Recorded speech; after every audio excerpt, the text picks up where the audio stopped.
축복, 제목은 하늘문이 열리는 축복입니다. 우리는 건강의 복, 영적인 복, 만사형통 축복, 많은 축복을 받아야 되겠고 또 받고 있지만 더욱더 이 세상 살아가려면 귀한 것은 역시 물질의 축복입니다. 근데 사람들이 물질에 관해서 하나님한테는 그냥 좀 적당히 심어놓고 굉장히 많은 것을 구한단 말이에요. 근데 평생 가도 그 많은 금액을 구하는 것이 들어오나요? 근데 어느 정도 자기 분수에 맞게끔 구해야 되는 거예요. 또 뭐 물론 성경 말씀은 내 입을 넓게 열라 내가 채우리라 그 말씀도 있어요. 근데 이제 어떤 분은 뭐 한 12조를 구하는 분도 있어요. 뭐 옛날에는 12조가 어마어마하게 컸지만 요즘은 뭐 12조 웬만한 굵직굵직한 사업가들은 뭐 다 가지고 있더라고요. 자, 사람이 사업이나 큰 사업이나 작은 사업이나 어떤 여러 가지 일들을 하려면 전문성이 있어야 됩니다. 우리 주의 종들도 좀 전문성이 있어야 돼요. 말씀을 전해도 찬양을 해도 찬양 잘하는 분들은 참 기가 막히게 잘하시더라고요.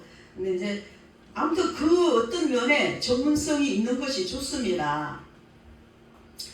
근데 예를 들어서 뭐 식당을 한다든가 미용 사업을 한다든가 그러면은 그 면에 내가 능통한 거냐 그렇지 않으면 전혀 모르는 거냐 이거는 정말로 하늘과 땅 차이가 나는 겁니다. 내가 능통하게 전문적으로 잘 알면서 사람을 시키면은 별로 실패하지 않습니다. 그러나 전혀 모르는 상태에서 돈만 가지고 밑에 종업원을 두고 뭐 이것저것 사업을 하려면 이거는 거의 힘들어요. 망하는 수가 있어요. 그래서 알아야 돼요. 저걸 알아야 내가 이기잖아요. 그래서 어떻게 하늘문을 열고 하나님의 축복을 받을 것인가 우리가 잠시나마 함께 은혜를 나눠보도록 하겠습니다. 근데 이제 첫 번째 먼저 하나님께서 미워하시는 죄를 버려야 돼요. 죄. 근데 우리는 예수 믿으면 뭐 별로 죄를 안 짓는 것 같은데요. 아니에요. 참 우리가 죄악 속에 살잖아요. 보는 것이 죄, 듣는 것이 죄, 말하는 것이 죄, 생각하는 것이 죄. 그래서 알고 모르고 생각으로 행동으로 입술로 짓는 모든 육신의 죄악을 예수님의 십자가 보혈로 용서하여 주시고 주님 새 은혜 새 영으로 더해 주시옵소서. 예수님의 이름으로 기도드립니다. 아멘. 항상 우리는 이런 그 기도가 필요합니다. 만약에 예를 들어서 그냥 우리는 죄 안 짓는 것 같아도 하나님 보시는 우리가 막 많은 죄를 짓는단 말이에요. 근데 갑자기 교통사고 나서 팍 죽어버렸어. 지옥 가는 거예요.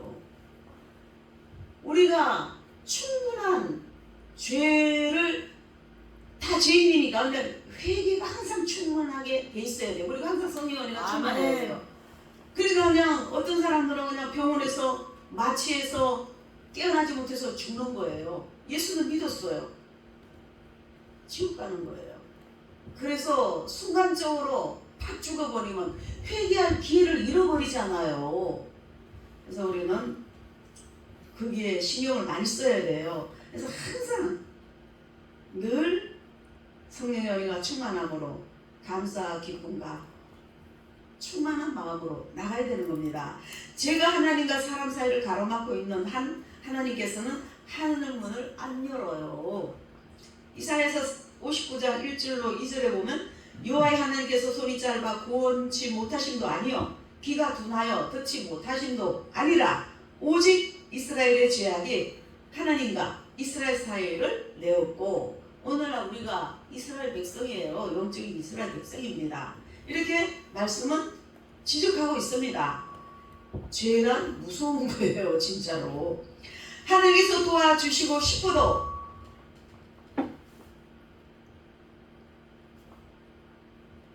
하나님께서 도와주시고 싶어도 도대체 이 죄가 가로막혀 있기 때문에 못 도와주시는 거예요. 죄가 있기 때문에 못 도와준다 이겁니다. 그러므로 모든 것이 바라는 것이 잘 되기를 원한다면은 우리는 철저하게 회개해야 합니다. 회개하고 그 자리에 가면 안 돼요. 이 죄악의 자리에서 다 깨끗이 씻고 회개했으면 이 자리로 깨끗한 자리로, 은혜의 자리로, 성령의 충만한 자리로, 하나님께서 함께하는 자리로 왔으면 그대로 밀고 나가야 돼요. 응? 사람들은 어떤 이유인지 죄를 정당화하는 경우가 많습니다. 이는 자신의 영혼을, 모든 일들을 망치는 결과가 되는 거예요. 참으로 어리석은 것입니다. 그래서 죄를 멀리 해야 되는 겁니다. 죄와 관련된 것은 이름이라도 부르지 말아야 됩니다. 막 목사님들이 스트레스 쌓인다고 막 음담 패설 같은 거 자꾸 하는데 그거 바람직한 게 아니에요. 응?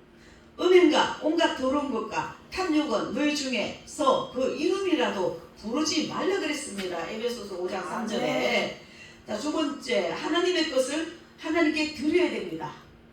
하나님의 것은 하나님께 드려야 됩니다. 저는 이제 우리 남편도 목사고 저도 목사잖아요. 이제 아무튼 교회에서 현재로서 둘이 예배를 드립니다. 과거에는 몇 명이 있었지만 지네 갈 길로 다 가버리고. 그러면은 우리 강 목사님 일주일 동안 돈 벌어옵니다. 11조 이번에는 얼마 떼요? 11조 얼마 떼라 그럽니다. 그러면 이제 감사헌금 일부러 이제 그 11조를 많이 떼기 위해서 우리 이삭이, 사위, 내 동생 뭐 이렇게 이름을 집어넣어서 헌금을 막 넣는 거예요. 강목사 헌금, 내 헌금 11조에서. 그래서 이제 예배 다 끝나고 기도하고 난 다음에 거기서 11조를 뗍니다. 11조 떼갖고 저는 최근에는 이제 목사님들에게 드리는 거예요. 그때 따라서 요번에는 어느 목사님에게, 요번에는 저쪽 목사님에게, 또 다음에는 저쪽 교회 가니까 거기에다. 근데 11조가 적잖아요. 그러면 이제 감사헌금하고 보태서 드리기도 하고, 그 11조가 그냥 그대로 그냥 뭐 11조가 굳이 안 써도 감사헌금으로 드리는 겁니다. 하나님은 아시기 때문에. 그래서 늘 그렇게라도 우리는 11조를 하는 겁니다. 그러면은 일반 성도들은, 집사나 권사나 성도들은 자기 다니는 본교회에다가 11조 생각을 해야 되는 겁니다. 빼면 안 돼요. 더 많이 드리는 건 괜찮아요. 분명히 11조는 제대로 해야 되는 겁니다. 복을 받으려면은. 그래서 그 하늘의 축복의 하늘문을 열기 위해서는 11조와 흙물인 거예요. 자신의 하루 수입이라든가 일주일의 수입이라든가 한 달 수입 정확히 계산해서 10분의 1을 떼어서 하나님께 드리는 겁니다. 근데 많은 사람들이 돈이 적을 때는 잘해.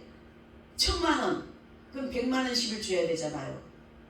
1억 그러면 1000만원 10을 줘야 된단 말이에요. 아깝거든. 금액이 많잖아. 그거 하나님 거란 말이에요.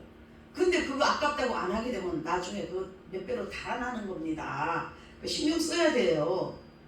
11조 생활을 안 하면 하나님께서는 그것을 도적이라고 말씀하고 있습니다. 말라기서에. 도둑이에요. 도둑. 또 여러 가지 헌금을 많이 하는 겁니다.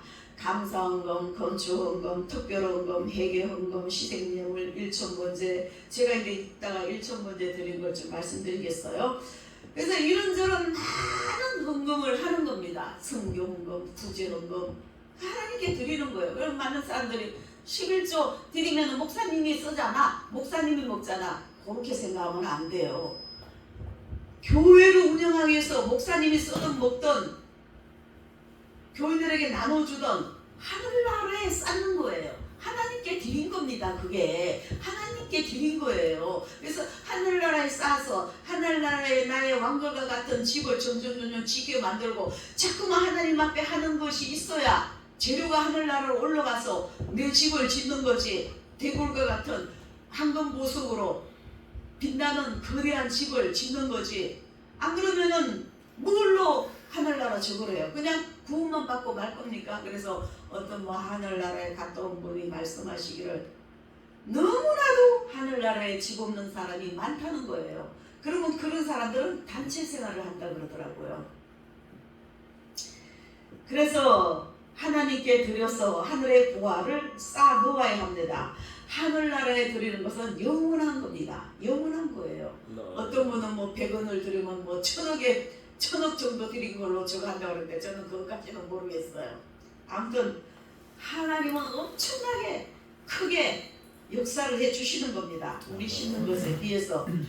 그래서 소득의 11조는 하나님의 것입니다. 레위기 27장 30절로 31절에 보면 땅의 10분의 1, 곧 땅의 곡식이나 나무의 가실이나 그 10분의 1을 여호와의 것이니 여호와께 선물이라. 과거에는 농경사회니까 이제 이렇게 농사 짓는 걸로 계산했지만 오늘날은 공급사회, 그냥 금액을 받잖아요. 일주일, 한 달 거 받아면 거기서 이제 금액으로, 금전으로 10분의 1을 하나님께 드리고 또 감사원금을 따로 또 드리고 그러는 겁니다. 할렐루야.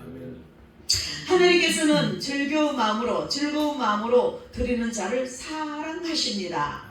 각각 그 마음에 정한 대로 할 것이요 인색함이나 억지로 하지 말지니 하나님은 즐겨내는 자를 사랑하시느니라. 고린도후서 9장 7절 말씀이에요. 또 세 번째, 사람과의 사이에 막힌 담이 없어야 합니다. 진짜 우리가 사람과 사람 사이에 막힌 담이 없어야 돼요. 이 결론은 뭐냐면 원수를 사랑하라는 거죠. 저는 정말 그러려고 합니다. 실상 원수 없어요. 뭐 원수라 그래도 보면 또 아이고 할렐루야 안녕하세요. 그동안 잘 있었어요. 만나서 반갑습니다. 그냥 기본적인 인사는 할 수 있는 거예요. 상대편이 안 받아주면 할 수 없는 거죠. 뭐 제가 몇 번 말했기 때문에 그걸 입 아파서 말할 것 없고요.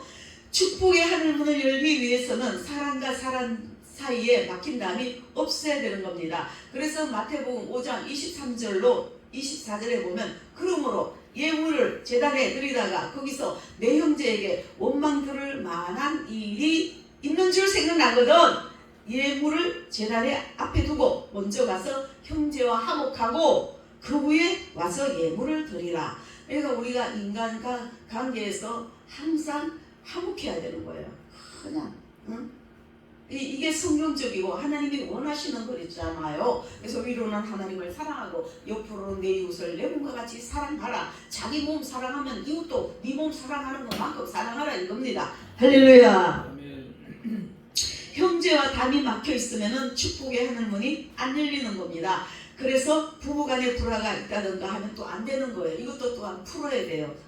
그러니까 뭐 우리야 뭐 예수 믿으니까 그냥 이해하고 웃고 이러지만 안 믿는 사람은 얼마나 이 왼수야 아이고 저 인간 뭐 이러고 막 그러잖아요. 그리고 자기 남편을 두고 애인을 두고 자기 부인을 두고 애인을 두고 그게 돈 있는 사람들은 그게 보편화가 돼 있어요. 그래도 그게 죄라고 생각을 안 하는 겁니다. 왜냐하면 모르니까 예수를 안 믿고 모르니까 그냥 정당화 시키는 거예요. 얼마나 그런 사람들이 많은지 몰라요. 다 죄악이에요. 엄청난 죄악이에요. 응? 형제와 친구, 풀고 화평해야 되는 겁니다. 그래서 우리 모두는 영육간에 형통해야 되는 겁니다. 우리는 형통의 삶을 살아야 되는 겁니다. 할렐루야! 아멘. 그래서 좀 편안하게 웃고 태평하게 살아가는 거죠. 그래서 사랑하고 희생하고 양보하고 겸손하고 이해하고 간용하고 자비하고 이러한 것을 갖추도록 해야 되는 거죠. 에이? 모지라서 그런 거 아니에요. 응? 바보라서 그런 거 아니란 말이에요. 성경대로 살기 위해서 하나님께서 축복을 받기 위해서 하나님께 영광 돌리며 하나님의 명령의 말씀이니까 순종하며 나아가는 겁니다. 할렐루야. 그래서 이렇게 할 때에 우리는 평탄하게 하늘문을 하나님이 활짝 여시고 한량없는 축복의 담비, 은혜의 담비를 내려주시는 것입니다. 그래서 형제를 사랑지 않는 자가 보이지 않는 하나님을 어떻게 사랑하냐 이겁니다. 그래서 요한일서 4장 20절에도 누구든지 하나님을 사랑하노라 하고 그 형제를 미워하면은 이는 거짓말하는 자니 그 형제를